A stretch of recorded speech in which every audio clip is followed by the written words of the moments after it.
De regreso con ustedes, también somos nosotros Buena Música, y ahí está Jesse Uribe, aunque esos temas son de enamoramiento, guayao, desengaño, si los traducimos al nivel político, al nivel de las expectativas del pueblo con sus gobernantes, también hay enamoramiento, desengaño y guayao, porque bueno, hay gente que está muy enamorada de alguna dirigencia, de algún partido, de algún sistema de gobierno, hay otros que en este momento están enguayabados porque están decepcionados, hay otros que se reilusionan con las nuevas facetas cuando hay esa seducción por parte de dirigentes, partidos y gobiernos, tanto del oficialismo que está en el gobierno como de la oposición.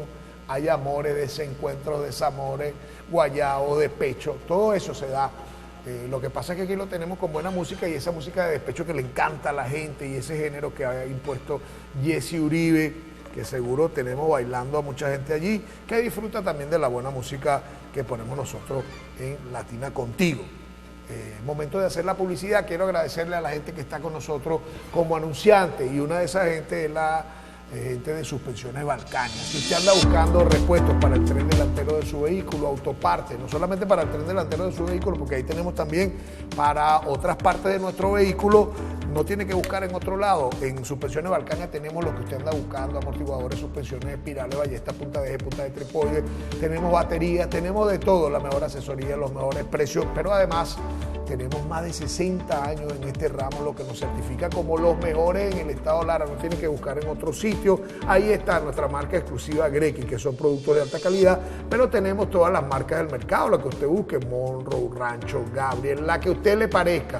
Lo importante es que allí le vamos a asesorar, le vamos a sugerir lo que a usted le conviene, le vamos a dar los mejores precios y la mejor atención. Estamos en la carrera 19, esquina de la calle 44. Allí nos puede ubicar. Usted nos llama al 0251-445-9551, 446-0939, y también le vamos a dar toda la asesoría que usted se merece, le vamos a indicar y usted va a salir de allí con el repuesto que necesita para el tren delantero de su vehículo. Nos puede seguir también en nuestras redes sociales @suspensiones.balcania. En la Casa del Perfume de Venezuela, si usted quiere que todas las miradas recaigan sobre usted, que donde usted llegue imponga su presencia, ahí le vamos a preparar la fragancia que usted necesita con el olor del perfume original que a usted le gusta. Lo hacemos a base de aceites esenciales que duran en su cuerpo de 20 a 24 horas y además ofrecemos los mejores precios. Si usted quiere iniciar un negocio, quiere ser emprendedor, distribuidor de nuestra fragancia, ahí las tenemos a los mejores precios para que usted se las lleve y no solamente usted pueda impactar con su presencia y con su fragancia, sino que pueda hacer un buen negocio. Estamos en la avenida 20 con calle 25, nos puede seguir en nuestras redes sociales @la Casa del Perfume BZLA. En Comercializadora López 2018 tenemos la materia prima con los más altos estándares de calidad. Si usted trabaja en la industria de los alimentos, con embutidos, con cárnicos, lácteos, salsas, aderezos, bebidas, helados, panificadora, repostería, confitería, golosina, tenemos todo lo que usted anda buscando en insumos y en materia prima. Tenemos emulsionantes, espesantes, conservantes, estabilizantes y mucho más. Comercializadora López, con despachos a nivel nacional, los mejores precios, es tu aliado de confianza. Los pedidos los puede hacer al 0424-504-5513. Estamos en la carrera 24 entre 31 y 32, carrera 25 entre 32 y 33, y nos puede seguir en nuestras redes sociales @comercializadora López 2018.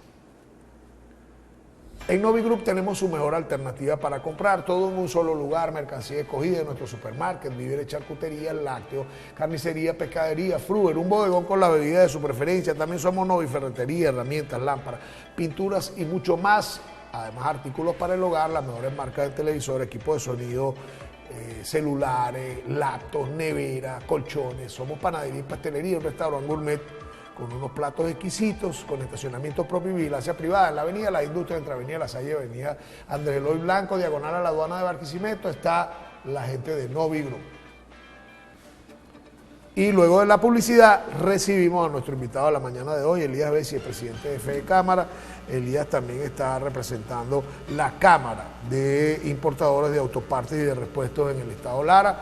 Y bueno, ha venido a conversar con nosotros en relación, en primer lugar, a lo que ha sido noticia en los últimos medios, cómo ha estado el sector de las autopartes y repuestos, pero bueno, como empresario, como comerciante, como hombre ligado a los sectores empresariales y privados, como expresidente de Fede Cámara, hay informaciones que debemos compartir y que seguro tiene una visión, Elías, bien importante para todos nosotros, que bueno, la situación económica del país, la posibilidad de que se inicien nuevas sanciones por parte del gobierno de los Estados Unidos, que limita de alguna manera parte de la actividad económica del gobierno, pero también de algunos sectores que pudieran verse afectados, además de toda esta situación y realidad que enfrenta el sector privado, que son los impuestos, la ley de armonización tributaria, toda la cantidad de situaciones que venimos enfrentando en cuanto a los servicios que afectan a los diferentes sectores. Pero vamos a iniciar por la situación de las autopartes y de los repuestos. ¿Cómo está la realidad? ¿Cómo se han visto afectados?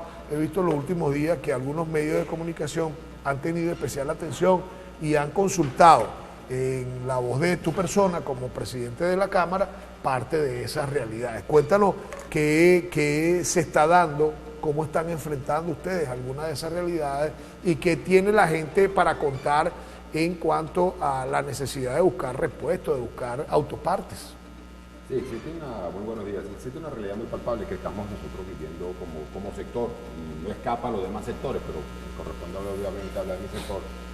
Que siendo Venezuela el segundo país latinoamericano con el parque automotor más antiguo, más viejo sería la palabra más común, de América, las ventas nuestras deberían estar disparadas o mantenidas por lo menos en comparación con el año pasado.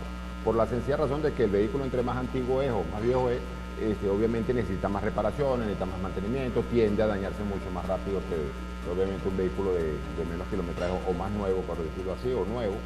Y estas son razones de no ser. ¿Por qué?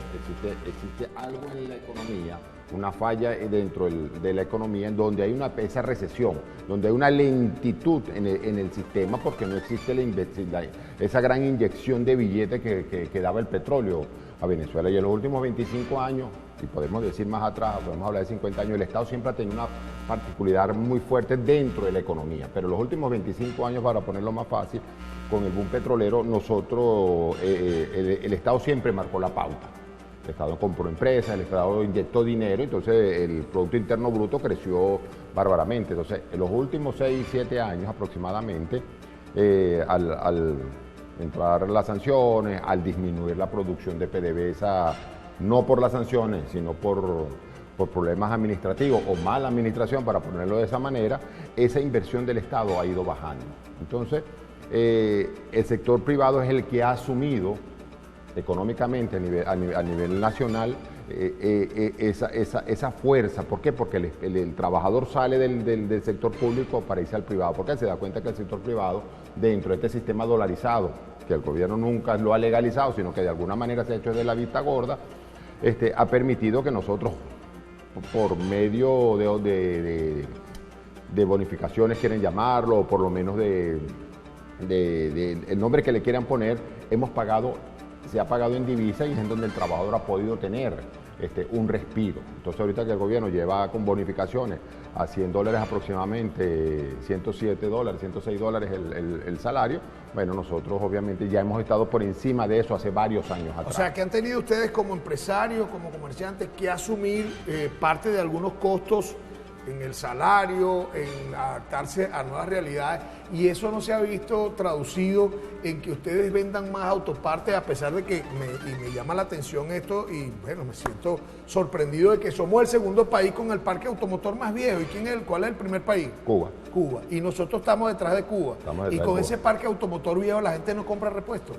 Bueno, o no compran los repuestos que ustedes esperan para mantenerse. Por eso que estoy poniendo el escenario, porque entonces la falta de gasolina, la falta de que la actividad económica esté funcionando, la falta de adquisición de poder adquisitivo de la gente, o sea, tener dinero para poder hacer ese trabajo, las limitantes del combustible, porque el combustible la gente piensa o no, de verdad que es una limitante, porque cuando tú te vas a trasladar a otra ciudad a hacer algún trabajo, eres técnico en algo, este tipo de cosas, eso limita, entonces eso baja la cantidad de uso del vehículo, o sea, le bajas el kilometraje al vehículo porque no lo estás usando, y obviamente existe esta detención de la economía de esa manera. Y me imagino que si la aumenta el combustible y tú vas a pagar un flete que te trae unos repuestos, tú tienes que pagar más y eso incrementa en tu estructura de costos. Si tú tienes que cumplir y has venido cumpliendo con el pago del salario dolarizado, con un cestaticio, con un bono mucho mayor que el que da el gobierno, eso incrementa tu estructura de costos. Pero amén de eso se suma también la situación de los servicios, que si tú no tienes agua y tienes que comprar agua, que si tú no tienes luz y tienes que comprar una planta y esa planta tienes que echarle combustible, me imagino que en tu estructura de costos se han ido aumentando una cantidad de inversiones o de gastos que no lo ves reflejado en lo que vendes, sí. ¿no? La Constitución establece que la economía es abierta, que el emprendimiento es necesario. Vamos a poner lo que ese es el espíritu de parte de la ley de la Constitución. Y el Estado es promotor de esto. Cuando yo digo Estado me refiero Poder Ejecutivo, obviamente nacional, regional y municipal. Debe existir esa promoción. Entonces nosotros tenemos una carga impositiva muy grande. O sea, ya teniendo un boom petrolero, con un gasto excesivo en el Estado, nosotros de alguna manera el gobierno empezó a generar impuestos. Ciencia y tecnología, una gran cantidad.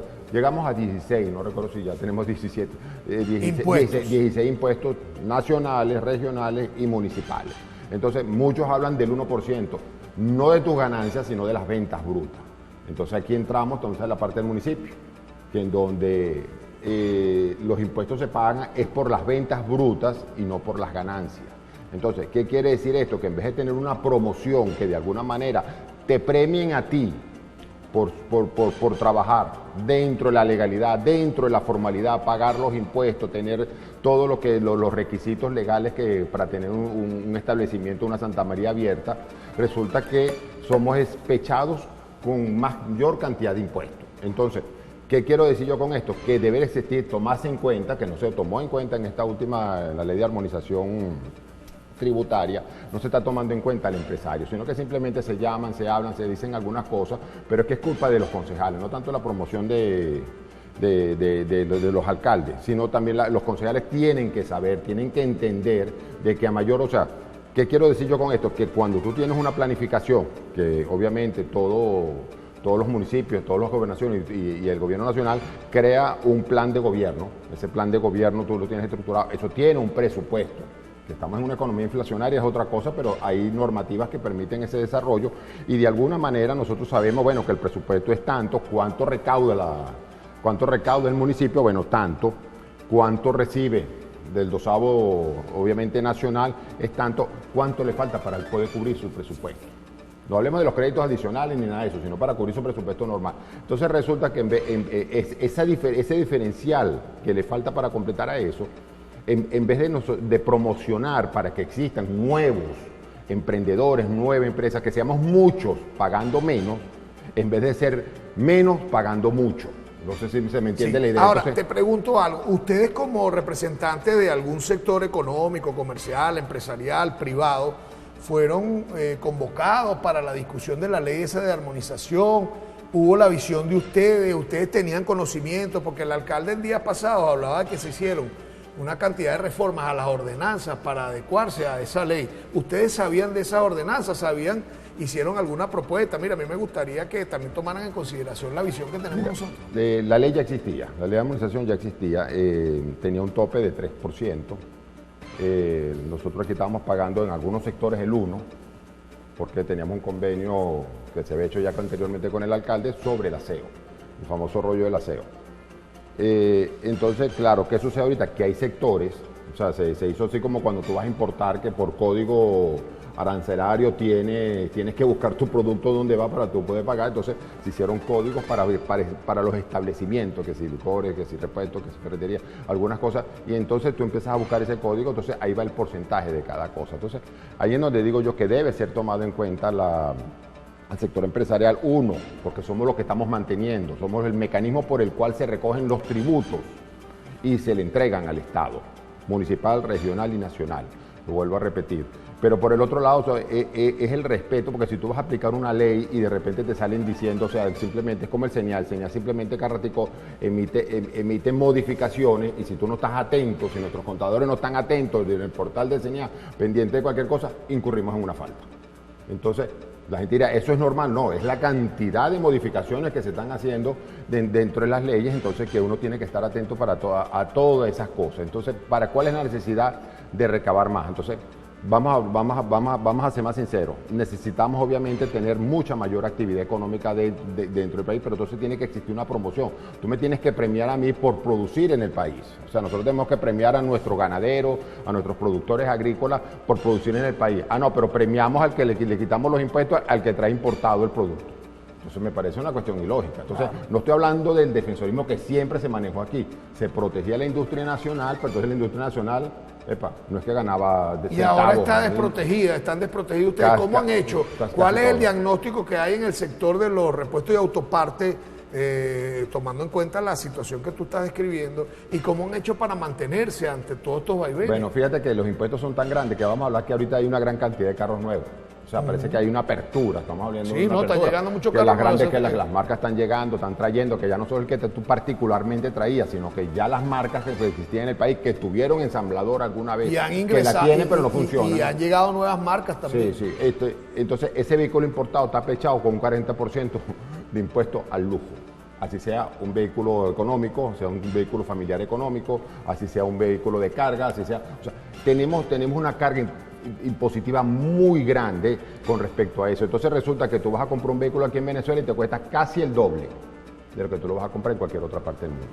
Entonces, obviamente, ¿dónde está eso? La gente dirá, mira, es que la gente se está ganando, pero tú hablas con las agencias y hablas con las ensambladoras, sus porcentajes son pequeños porque es que la mayoría de las cosas se van en impuestos.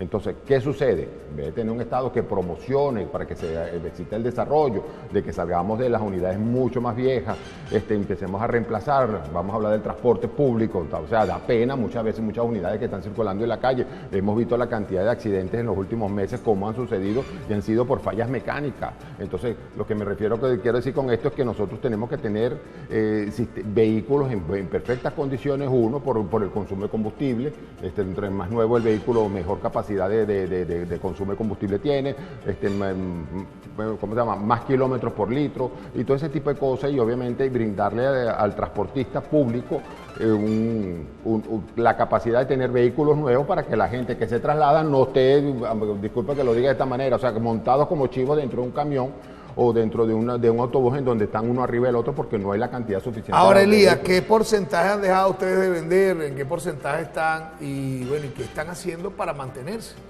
Bueno, nosotros obviamente cada vez ganando menos porque la sencilla razón, ¿cómo se llama? Hay que ser competitivo. Entonces, dentro de todas estas crisis, la gente siempre tiende a ganar menos para poder mantener las ventas. ¿Se han mantenido o han disminuido? No, han disminuido. Vamos a hablar del año del 23 al 22. O sea, comparemos enero del año 23 con enero del año 22. Hubo un 32%. Generalizado en todo el sector comercio, incluyéndonos a nosotros. Como sector, por una encuesta en aquel momento hecha por Consejo de Comercio y basado en las cámaras de comercio, que todos pertenecemos a las cámaras de comercio indirecta o directamente.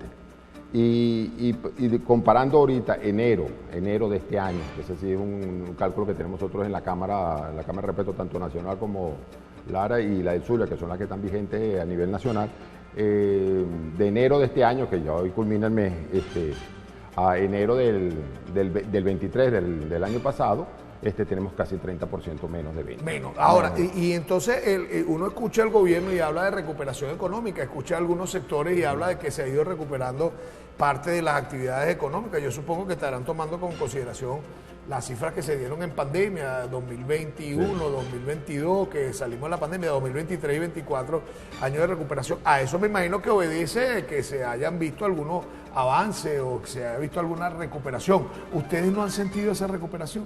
No se ve, no se siente, y voy a ponerlo de alguna manera que... Y voy a tocar un poquito el tema de sanciones, sobre todo con los mayoristas que tienen que trabajar con dinero legalizado por el Banco Central de Venezuela. Voy a utilizar este término, y disculpen, no sé si estoy utilizando el término correcto, pero todos los mayoristas que trabajen por medio del Banco Central de Venezuela, sobre todo con Colombia, sobre todo con los Estados Unidos, hasta con el mismo México, están consiguiendo inconvenientes por la recepción de los pagos. Entonces, ¿qué sucede? Bueno, la gente aquí tramita por medio de su banco, hace la compra de dólares obviamente oficial por medio de la banca nacional y la banca privada nacional. Y de alguna manera cuando ese dinero se transmite internacionalmente al proveedor, que se cuidan de las sanciones, que se protegen sobre todo de las empresas que se protegen, sobre todo las norteamericanas, que se protegen de esas sanciones colocadas, a veces reciben el dinero y dicen que no lo ven como legal. O sea, hay alguna excusa, hay alguna cuestión que rechazan, bueno, y 2 o 3 meses después le devuelven el dinero al proveedor, entonces el proveedor no puede traer el producto. Entonces así sucesivamente. En ese caso sí digo que las sanciones están afectando. En el resto del común denominador a nivel nacional, importadores de todos los sectores que trabajen con su propio dinero, que compren aquí en Venezuela, reciban dólares aquí en Venezuela y lo logran transferir a cuentas en el extranjero y de ahí ellos pagan a sus proveedores en el extranjero, ellos no tienen ningún problema, siempre se está trayendo. Lo que pasa es que mucha gente obviamente se tiene que cuidar de alguna manera manteniendo el aspecto legal, pero mantener el aspecto legal en Venezuela es algo difícil. O sea, mantener ese tipo de cuestiones, esa estructura que uno tenía antes, entonces tú has tenido que rebajar personal por este tipo de cosas que cada vez en las ventas menos, entonces las ganancias se van reduciendo. Entonces, para uno no incrementar los costos, porque recordemos algo que yo quiero decirle a la gente, cada vez que los impuestos son mayores, el que lo termina pagando es el consumidor final, el que va y compra el repuesto, el que va y compra en la ferretería o en cualquier comercio. Tú terminas pagando ese diferencial que el gobierno aumenta. Entonces te dicen que es el empresario. No, el empresario es el mecanismo por el cual se cobran los impuestos y uno se los reintegra al Estado, porque tú no vas al Estado a pagarle el IVA, tú no vas al Estado a pagar la actividad económica, que lo que se conocía anteriormente como patente, industria y comercio, y así sucesivamente. O sea, el ciudadano no hace eso, eso lo hacemos nosotros los empresarios. Entonces, obviamente, tenemos de alguna manera una responsabilidad ante la sociedad venezolana y obviamente ante el Estado, pero el que termina pagando todos los platos rotos, como se dice, a quien decimos nosotros aquí en criollo, es el ciudadano. ¿Por qué? Porque cada vez que hay un impuesto que a nosotros se nos incrementan los costos, hablabas tú de la luz, entonces yo tengo que comprar una planta eléctrica, tengo que ponerle combustible, si es a gas o gasoil, si es diésel, gas o gasolina, hay que comprar combustible. Por otro lado, entonces el problema del agua, entonces tienes que comprar camiones cisternas de agua, el problema de la luz que te corta. ¿Algún sistema administrativo de los que tienen ustedes para emitir facturas? Bueno, nosotros perdimos en estos días alarma y 3 equipos de computadora, teniendo protector y teniendo UPS. ¿Y todo eso ustedes lo traducen a los costos de las cosas que venden? Bueno, en algunos casos. Claro, porque o sea, no es que tú aumentes el producto por eso. No. O sea, ya tú estás percibiendo, o sea, tú en tus ganancias tú estás perdiendo ya dinero. O sea, estás dejando de ganar dinero, no dejando de ganar, estás perdiendo. Y yo me imagino que porque tienes que comprar el equipo nuevo. Ante eso va y viene, tendrás que ajustar tu estructura de costos para que sea tenga algún rendimiento. Rendimiento, con todo y que cada vez ganamos menos. O sea, fíjate que la ley establece un 30%. Y la forma que ellos sacan el 30%, obviamente no es el 30% que uno le va quedando dentro de todo eso, pero incluyendo los 16 impuestos, miren, más o menos el 17% que se va en gastos operativos de impuestos. O sea, que nosotros tenemos que de alguna manera pagar, sea este mes o sea final de año, porque hay impuestos que se pagan anuales, semestrales o trimestrales, entonces tienes renovación de licencias, por decirte, los bomberos tú los renovabas una vez al año, ahorita tiene que ser cada 6 meses. ¿Entiendes? Entonces, y así sucesivamente, todo eso son gastos. Entonces ahorita tú vas y voy a recordarlo, tú vas al borrón y cuenta nueva que tiene la energía eléctrica. 1.000 bolívares para que te inscriban en el sistema. ¿Cómo es esto? ¿Qué sucede? Entonces no es un borrón. No es un borrón. Es una cuenta nueva. Es una cuenta nueva que te vas a meter. Entonces, este tipo de cosas, el Estado tiene que tener cuidado con hacer las cosas. Yo no estoy diciendo que nos regalen las cosas, porque todo tiene que tener un costo. Al no haber pagado, a tener esa gasolina barata, mira, PDVSA se fue a descender, y lo dije yo en el año 2009-2010, cuando fui presidente de Fedecámara, que decía, es que la gasolina tiene que por lo menos dárnosla al costo de producción, para que el Estado no pierda. Y aquí hay que meter muchas cosas, porque aquí hay muchos alcaldes, gobernadores, aquí hay el presidente, les gusta, y bonificación para acá y bonificación para allá. Esa plata sale de algún sitio, esa plata sale de los impuestos que nosotros cobramos y se lo tenemos que entregar al Estado, esa plata cuesta de algún sitio, o sea, el dinero que se regala o se da, o la actividad que se hace. Yo no estoy en contra de que, mira, que el gobierno ponga autobuses. Está bien, si el privado cobra, tiene una tasa, no sé, 20, 30 bolívares, no sé cuánto cobra, el Estado no te va a cobrar 20 o 30 bolívares, porque entonces también se convierte en lo mismo el privado. Pero cobrar algo menos, no lo regales.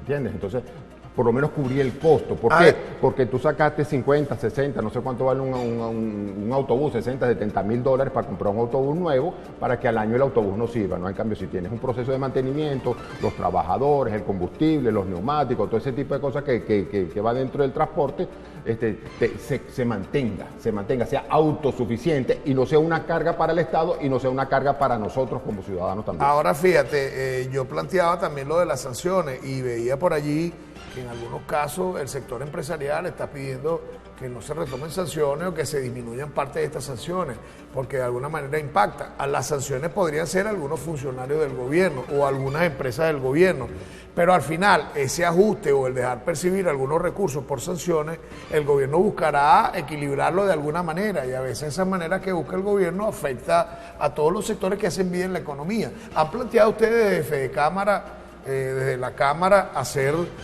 alguna evaluación de qué impacto podría tener nuestra economía si se dieran o se retomaran, que ya se anunciaron la retoma de la totalidad de esas sanciones? Fíjate que es importante el tema, lo que pasa es que hay que traerlo con pinza. El expresidente de Fedecámara saliente del año pasado, Carlos Fernández, todavía no era presidente, el periodo dura 2 años. Era Cusano, Ricardo Cusano presidente, y él era primer vicepresidente aspirando a la presidencia de Fedecámara del periodo pasado. O sea, estoy hablando 3 años atrás, 3 años y medio. Teníamos la crisis de la gasolina y él dijo, deje que el sector empresarial lo hagamos, es un programa de Globovisión, me entrevisté en Globovisión, que nosotros traigamos la gasolina y nosotros en 48 horas llenamos el país de gasolina.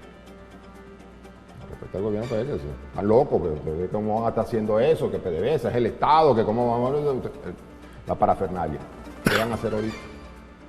Privados van a traer combustible. Ahora, ¿quiénes son los privados? No sé. Mi amigo, mi comandante, mi jefe, mi general, no sé quién es el que lo va a traer, pero es un privado que la trae. Entonces, las sanciones siempre se pudieron haber cambiado. O sea, siempre se le pudo buscar la vuelta, pero fue mejor hacer todo ilegal. Para el gobierno es una excusa, una perfecta excusa decir, las sanciones no me dejan traer las bombas de agua. Pero las sanciones son reales y afectan al gobierno y nos afectan a nosotros. No, o por lo menos el impacto nos afectó. Pero buscarle la vuelta, así como ahorita estás buscando la vuelta, con sanciones que la podemos tener en abril, pero un privado. José Mateo trae combustible, tiene la licencia para traer combustible. José Mateo no está sancionado, José Mateo puede traer la importación y el gobierno le abre las puertas porque está trayendo el combustible. Eso lo planteamos nosotros hace 3 años y medio atrás como empresario. Y no hubiésemos pasado la crisis que pasábamos, no hubiese pasado, perdido tú 48 horas, una semana para echar gasolina. Fíjate, Elías, hay algunas realidades políticas que ve la gente desde afuera, que si el gobierno, la inestabilidad, la polarización.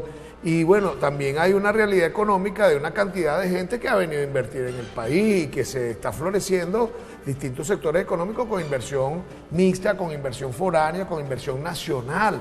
Entonces pareciera contradictorio hablar de inestabilidad política, de un gobierno, incluso hasta de una dictadura, y tener una realidad económica distinta de algunas de las inversiones. ¿Cómo analizan ustedes esa realidad? Fíjate que con la crisis que vivimos en los últimos años, la caída de la producción en el país, vamos a hablar de las ensambladoras, la mayoría de los productos. Para ensamblar un vehículo en Venezuela se necesitaba el 60% de producción nacional, o sea, de producto nacional. Entonces, bueno, obviamente tenías caucho, tenías los rines, tenías discos de freno, tamborete, tenías los asientos, todas esas cosas, los tableros, motores, todas esas cosas sí ya venían de importación, pero muchas de las cosas, ¿cómo se llama? Los faros, los stops, todas esas cosas, muchas de esas cosas eran fabricadas en nacional.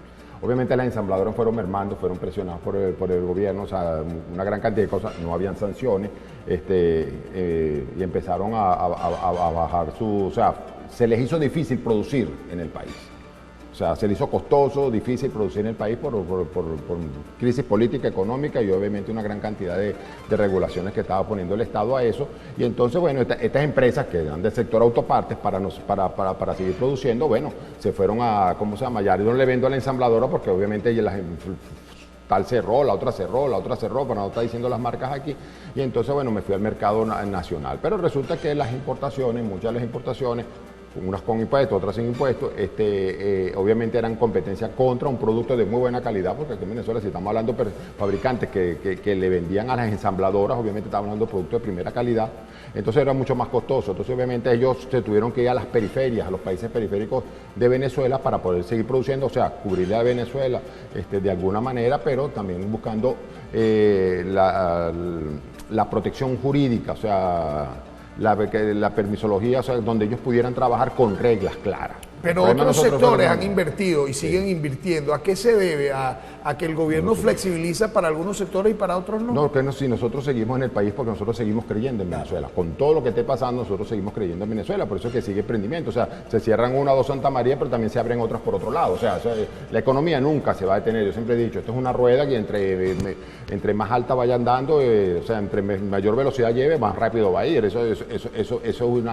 una lógica. Pero hay facilidades para los que inician y no para los que están constituidos, porque yo he visto que, bueno, en algunos casos se anuncian que todo el que quiere invertir, en este caso de la alcaldía, se anunció incluso, yo decía, pareciera contradictorio, porque se anunció un convenimiento de pago y disminuciones entre 20 y el 80% a quienes incumplieron, a quienes quedaron morosos del 2019. Y no premian al que paga. Ajá, pero al que paga no lo están premiando. No lo están premiando, estás premiando al que no pague, pero estás premiando, o sea, tú dirás, bueno, le estoy dando una oportunidad, excelente. Pero un momentico, o sea, yo creo que debe haber la motivación, por eso te digo, es mejor que tengamos mucho pagando poco que poco pagando mucho. Entonces, es como el condominio, pues sí, claro. Cuando uno no paga, entonces el otro tiene que cubrir el que sí paga, entonces tiene que estar cubriendo la diferencia. Mira, la gente plantea también lo del salario, lo de los trabajadores, el sector que ustedes representan, están cumpliendo incluso desde antes con un salario más o menos distinto al que plantea el gobierno a través de los bonos, y esto de alguna manera también genera inflación. ¿Y cómo abordar esa realidad del salario? ¿Por qué lo hacemos? Porque para mí agarrar una persona nueva, educarla, me cuesta dinero. En cambio, ese dinero que yo voy a gastar en educar a alguien nuevo, que no es malo, o sea, vamos a estar claros, no es malo, pero si la necesidad lo obliga, tenemos que hacerlo, pero si mientras que yo pueda mantener a este ingeniero, a este contador, a este vendedor, o sea, me refiero a todos los sectores, por eso que estoy dando algunos nombres, a mi vendedor estrella, o sea, mantenerlo, tengo que darle obviamente los incentivos y esas cosas para que él siga conmigo, porque me cuesta más tener hacer la confianza con una persona nueva, educarlo, crearlo para que él haga el trabajo. Entonces estoy diciendo que eso no es malo, porque las personas a medida que van avanzando, otros se van a mejores trabajos, otros van ahí, entonces uno tiene que venir educando. Pero eso que de repente me voy porque me voy para Chile, y me fui, ¿entiendes? Emigré, y entonces me dejó mirando lejos, no, entonces en cambio aquí tú tienes un proceso normal, entonces tú pagas. ¿Cuánta gente no ha migrado de la ciudad de Barquisimeto, se ha ido a las industrias en Valencia o en Cagua o en Maracay por la sencilla razón de que, bueno, aquí cerró la industria, aquí bajó mucho, no le puede pagar lo que sea, pero él está haciendo el mismo trabajo en otra industria, en otro estado, entonces, que está mucho mejor remunerado. No todos pagamos lo mismo, pero hay un promedio que hemos estado muy por encima de los últimos 4 o 5 años, muy por encima del salario del gobierno nacional y las bonificaciones. Para finalizar, pues ya estamos en el tiempo, ¿han hecho ustedes estas consideraciones en propuestas al gobierno y qué receptividad han tenido si las han hecho? Sí, Fedecámara Nacional ha tenido muy buenas relaciones, sobre todo con la vicepresidencia de la República, han hecho planteamientos. O sea, ¿qué significa esto? O sea, cuando yo soy representante de un gremio, pertenezco obviamente a Fedecámara. Fedecámara, hace muchos años, cuando yo fui presidente, le puse un nombre. Fedecámara era el brazo político del empresario. Cuando digo político no es porque vamos a ir allá y vamos a ser presidente ni nada de eso, sino que influíamos en las leyes económicas. Probablemente el sistema socialista no permitía que el sector privado, lo que pasa es que empezaron a aceptar el sector privado cuando se dieron cuenta que el Estado todopoderoso se derrumbó porque obviamente acabaron con muchas de las industrias, ese es otro tema. Entonces el sector privado siempre mantiene. Entonces cuando tú tienes un crecimiento en cualquier parte del mundo, esas grandes potencias, llámese China, llámese los Estados Unidos, llámese la misma Rusia, entendieron, siendo aquellos políticamente de tendencia comunista, socialista comunista, entendieron que la economía es primordial dentro del desarrollo de un país. Entonces, cuando tú dejas todo, ahí voy a nombrar yo los Estados Unidos es la única empresa que tiene el correo, el resto no tiene más nada, el resto todo es privado, pero obviamente dentro de las regulaciones del Estado. Entonces, ¿qué significa eso? Que el Estado no tiene una carga burocrática tan grande como la tenemos nosotros. Ahora, en Venezuela, que llegamos a tener hasta 7 millones de empleados públicos. Estamos en un año electoral y por ahí se está hablando ya de un cronograma electoral. ¿Crees tú que en este año electoral o algún cambio la dirigencia del país podría incidir en toda esta realidad que tú estás planteando? Bueno, yo creo que los cambios que vienen en el país, aspirando a que todo sea democrático, los cambios que vienen en el país yo creo que sí van dirigidos a eso. Yo creo que van dirigidos a que el Estado no puede ser el Estado todopoderoso, sino que el Estado controla, ordena, dirige y protege. Porque esa es la función del Estado: construir, dar salud, infraestructura, dar educación y dar seguridad. Esas son las funciones del gobierno nacional. El gobierno nacional no tiene por qué estar vendiendo arepitas, empanaditas, ni nada de eso. Ese es el trabajo de los privados. Cada quien es un emprendedor, cada quien, el que vende café es emprendedor, el que es taxista, su taxi, esa es su empresa. Yo que vendo repuestos, esa es mi empresa. Periodismo y tu programa, esa es tu empresa. Y así sucesivamente, cada quien está en lo suyo, cada quien está produciendo y todos devengamos porque tú pagas impuestos, yo pago impuestos, todos pagamos impuestos y de eso vive el Estado. No de ser empresario, y hemos visto que como empresario ha fracasado. Dejen eso porque el ojo del amo engorda el ganado. Eso es lo que yo quiero decir con esto. El ojo del amo engorda el ganado y nosotros estamos pendientes de lo nuestro, nosotros estamos pendientes de que se produzca, nosotros estamos pendientes de que se haga toda esa gran cantidad de cosas. Y el Estado obviamente pone las normativas, pone las regulaciones y nosotros trabajamos bajo esas regulaciones. Obviamente no que nos cambien la música cada ratico, pero sí debe existir una planificación. Entonces, esa relación gobierno que por fin empezó a darse, gracias a Dios, que empezó de gobierno, sector empresarial, es positiva. Me guste o no me guste decirlo, es positivo, hay que decirlo de esa manera, y esto de alguna manera va a llevar adelante que nosotros pongamos esa apertura de que la gasolina que estamos produciendo tiene mucha deficiencia y muchos problemas, pero eso va a permitir que de alguna manera la que se traiga importada, si está bien controlada por el Estado, no tiene un padrino por ahí haciéndole cualquier cosa, debería ser mucho mejor, de primera calidad. Están hablando del diésel, están hablando de... Entonces el mismo empresario dice, bueno, estará 0.70, pero puedo trabajar. Elías Bessi, que es expresidente de FECAMAR y presidente de la Cámara de Distribuidores de Repuestos Automotores del Estado Lara, ha compartido con nosotros la mañana de hoy. Tomo para despedir... gracias, Elías, por venir al programa. Tomo para despedir un mensaje que nos manda un usuario que dice que con el salario que gana no le queda de otro que reparar cuantas veces sea posible cualquier repuesto del vehículo viejito que tengo, para que tú veas que de alguna manera la realidad económica que está viviendo el trabajador, que está viviendo el venezolano, afecta también cualquier sector comercial o cualquier sector empresarial. Y qué bueno este mensaje que refleja parte de esa realidad. Gracias por estar allí. Gracias por acompañarnos este día final del mes de enero. Gracias también a nuestros anunciantes.